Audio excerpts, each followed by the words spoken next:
সকল বন্ধুদেরকে নমস্কার। মৌ লাইফস্টাইলের আরেকটি নতুন ভিডিওতে আপনাদের সবাইকে স্বাগত। আজকে বানাচ্ছি ঝিঙের খোসা বাটা। ঝিঙের খোসাগুলোকে ভালো করে পরিষ্কার করে নিয়েছি, আর এটাকে আধ ঘন্টা গরম জলে অবশ্যই ভিজিয়ে রাখতে হবে, কারণ ঝিঙেটা যখন তৈরি হয় অনেক কীটনাশক ব্যবহার করা হয়। তারপরে আবার ঠান্ডা জলে ধুয়ে নিয়ে একটা মিক্সিং বোলে সাথে একটু 5 কোয়া রসুন আর সামান্য পরিমাণ লবণ আর 2টো কাঁচা লঙ্কা দিয়ে একটা মিহি পেস্ট বানিয়ে নিয়েছি।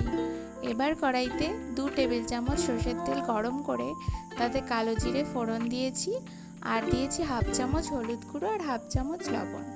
এবার খোসার ওই পেস্টটাকে দিয়ে ভালো করে শুকিয়ে নিতে হবে। শুকিয়ে গেলে একটু চিনি দিয়ে দিয়েছি। এবার এটাকে নামিয়ে সার্ভ করলেই রেডি ঝিঙের খোসা বাটা।